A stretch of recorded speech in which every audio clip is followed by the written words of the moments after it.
problem, as a consequential problem for us, right? It's a problem for, you know, it's yucky, it smells bad, yeah, our children are getting sick, etc. You know, that's bad, pollution, we don't. But now we are beginning, through science, right, is teaching us that pollution is a process that destroys wondrously subtle balances of life within the water, right?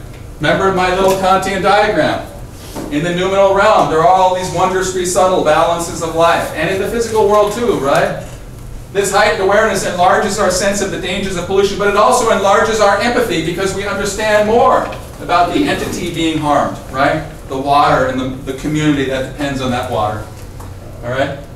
Wondrously subtle. Notice the language, right? Remember the awesomeness of an ecological whole that science discloses to us. And that's a different kind of an argument than just a consequential argument. All right? It's an argument about how we become better people and our understanding of the world is more accurate, more truthful. All right.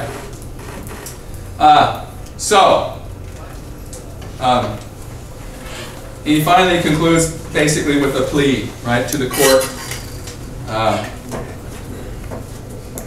The court is at its best when it summons from the human spirit the kindest and most generous ideas that abound there, giving them shape and reality and legitimacy.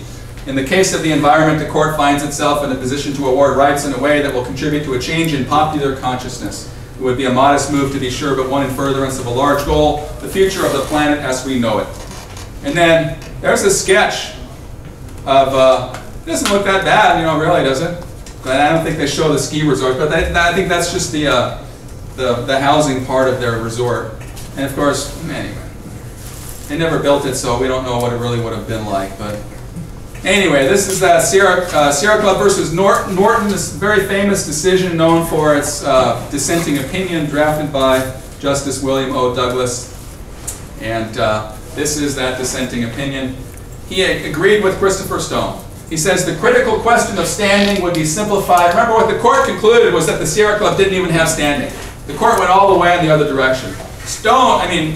Douglas, at the very least, he said, yeah, they need, you know, the Sierra Club does have standing. But he wanted to go even farther because he agreed with Stone. He said the critical question of standing would be simplified and put neatly in focus if we fashioned a federal rule that allowed environmental issues to be litigated before federal agencies or federal courts in the name of the inanimate object about to be despoiled, defaced, or invaded, and where injury is the subject of public outrage. Contemporary public concern for protecting nature's ecological equilibrium should lead to the conferral of standing upon environmental objects to sue for their own preservation. And then he cites Christopher Stone, and then he gives us this artful but very brief little argument about why.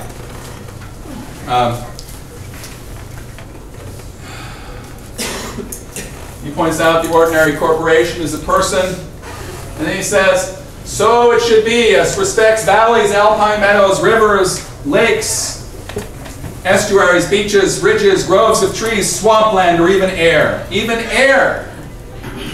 How prescient, right? 1971. Even air that feels the destructive pressures of modern technology and modern life, right? James Hansen, where are you? Guardian for the air, okay? Right? That's what he's suggesting way back then. All right? The river as plaintiff speaks for the ecological unit of life that is part of it. And then this is his proposal, Tyler. Right? I mean, this, you know, this is Justice Stone's idea, right? Who might be a guardian. Those people who have a meaningful relation to that body of water, whether it be a fisherman, canoeist, zoologist, or logger, must be able to speak for the values which the river represents and which are threatened with destruction. I dare say that some loggers might be strongly opposed to mainstream commercial industrial logging practices and might actually argue in favor of some of the forests that they work in. You know, not only for the forest but for their own well-being, for their own long-term well-being, because clear cutting puts loggers out of work too. Anyway, everyone just always wants to rustle around and make me kind of. But so what's happened is that. Okay, the very end. Look, behold, look at what is cited. Aldo Leopold, We're talking, this is the man. This is William O. Douglas. I mean, one of many, but he's an old white guy who's the status quo. He's the power elite in Washington, D.C. That's who's citing Aldo Leopold right here. And, you know, this isn't some hippy-dippy weirdo. You know, this is the man. Ecology reflects the land ethic, and Aldo Leopold wrote in the Sand County Almanac, the land ethic simply enlarges the boundaries of the community to include soils, waters, plants, and animals, or collectively the land. And there is Mineral King today, still preserved, as I mentioned on Tuesday. It's permanently protected within the boundaries of Sequoia National Park now. And what's interesting is, okay, so just to sum up, the fight over Mineral King, 50 years later, right? The fight over Hetch Hetchy was won by the economists, right? The economists held the moral high ground. 50 years later, the ecocentrists, the radical environmentalists held the moral high ground, and we had a Congress that still acted sometimes on behalf of the people, and Congress finally saw what was going on, and they decided that it was time to put a stop to the whole argument, and Mineral King is protected now to this day. And we could restore Hetch Hetchy, which is one of these rest of these slides. That's what Hetch Hetchy could look like if we correct that mistake. So, fortunately, we didn't make the same mistake with Mineral King. And all right. So, what are we doing I think we're doing animal rights. That's right. So get ready for animal rights on Tuesday, and I'll see you all next week. And I'll mark you all present for today. Okay. Thank you. All right, Well, yeah, Sarah.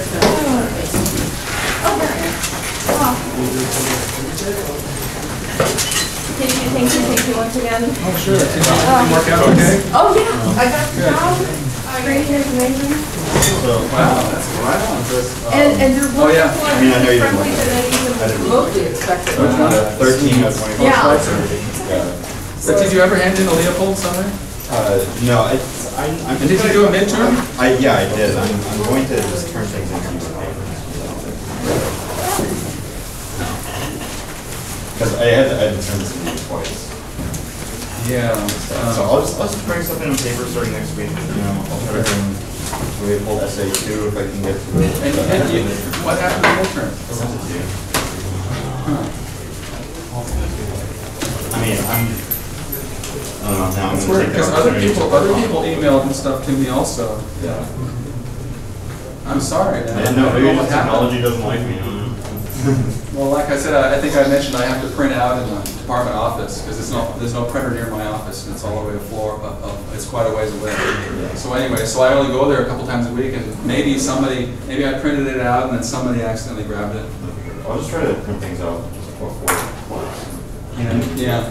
Okay. Yeah. Thanks, man. Yes. Yes. What's going on? Yes. Did you get that to Schweitzer? I should have. I Yeah. didn't get mine yet, but I have one in Okay. What's your last name? Snyder. Oh, that's right. Yeah, I gave you a 19 then a 20. Oh, okay. So the Schweitzer essay would be the second one, and I gave you a 20 on that.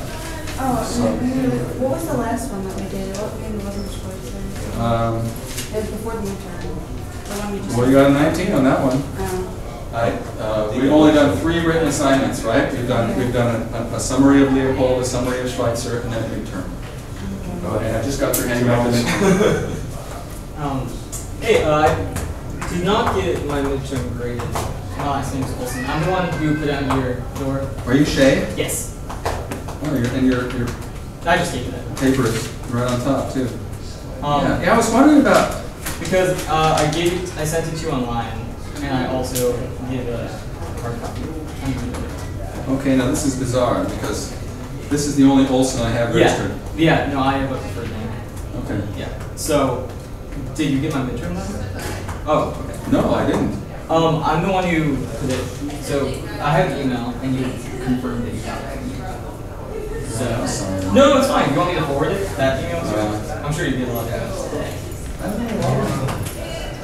I need to get in the habit. As soon as I print stuff out, I should go get it. It's totally fine. I Because just don't what want to happens count is that it gets spit out in the office printer, and then other professors print things out. You And know they what? grab all the stuff in there, Mhm. and then sometimes it ends up in this one basket, You know, anyway. Yeah. And then, even then, it sometimes just ends up in the recycling bin. Yeah. So, No, it's really fun. I'm sorry, man. It's my fault, because I shouldn't leave stuff up there. I print it out, and I go, okay, I might print something else out, so I'm not going to get it. You know, I'm going to leave it there. I'll just resend it. I'll like forward the email that you sent. Yeah, don't worry, man. I know you send it on time, so I'll get it back to you on Tuesday, okay? Oh yeah, no, don't worry about it. All right, man. All right, Shay. Thank you. Thanks for letting me know. Confusing. I was confused about that for a little while. Now you straighten that out. Yeah. About your name. And really, I was here on the Tuesday, but I left 5 minutes early for a prenatal. Okay, yeah, Snyder. So they didn't get Yeah. to sign that. Oh, don't worry about it. Okay. Yeah, but I just marked everyone present for today, so I should just give you the attendance sheet. Yeah, there it is. You can make sure you sign in for it. Can you just go? Yes. I just don't have enough time. Yes, what's going on, Walter? Okay, anyway, so, Yeah, you need to step up your performance, Walter. You do. yeah. Yeah, don't you? You're not putting enough time, are you? Probably. No. So yeah, you need to step up your performance. And I see you back there using your cell phone all the time, doing things other than, you know. I mean, sometimes I sense you want to remain anonymous or something, and yet you can't, because you're presenting these problems for me too, because you're not taking the time to do your summaries, and you know, I mean, anyway. So, right? That's fair. So could you please try to put more time into it and take it seriously? I don't want to psychoanalyze you, but you fit a pattern of a type of student who thinks this is all ridiculous, that the humanities are ridiculous, and you're only taking this course because you have to. And I invest myself in this class. I want students in this class who don't have themselves invested in it. Okay? So I don't mean to jump down your throat like that. No, that's fine. That's okay. And I have a vague memory of my interaction with you last class you took with mine. So I remember specifically I hope you're not taking up my class again because you think I'm, you know, anyway, Walter, just try to invest a little more time in your work. And I would imagine that may not be easy because you probably have a lot of other obligations, like all of us, most students do. So. but yeah, there's definitely time that I can spend more on this. Yeah, you're doing all right so far. You know, I'm just trying to give you a little bit of a wake-up call right now. That's all right. You know, that's okay, isn't it? If I give you a little bit of a wake-up call right now, you're in good standing. Your performance isn't a total disaster. But yeah, I don't think you gave me a Leopold summary though, did you? that was the very first one, and I Yeah. did not. Okay. Well, If you want to turn one in late, yeah, I'll take a late one. Sure, Walter, I'll take a late one. It'll be discounted a little bit, but okay, that's fine.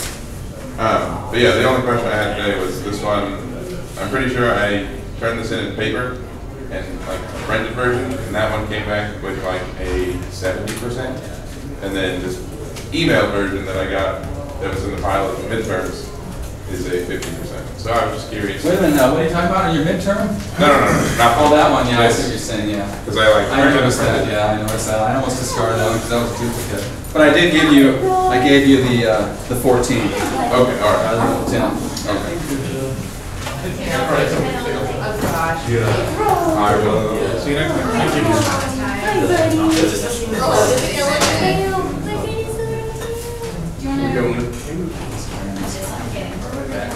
I'm trying to let him slide now. The other class I had in mind was this class I don't care about. So I forget where I sit.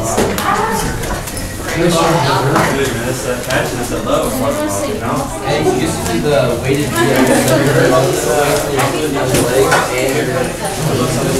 you know, Mount Hood is, yeah, it's just an national forest. Over the years, we make it into a national park. No, it's an entire class. Like every once in a while, like it's too much weight. I feel like there was like do a lot of like this athletic system, just skills and fight fitness. Yeah, I know it's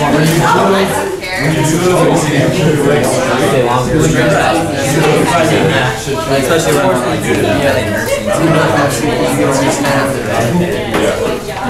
Good exposure, you know.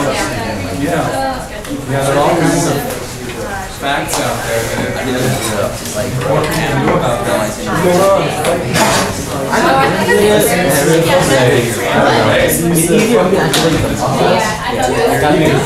You download the app and you see the muscles when they're doing the exercises.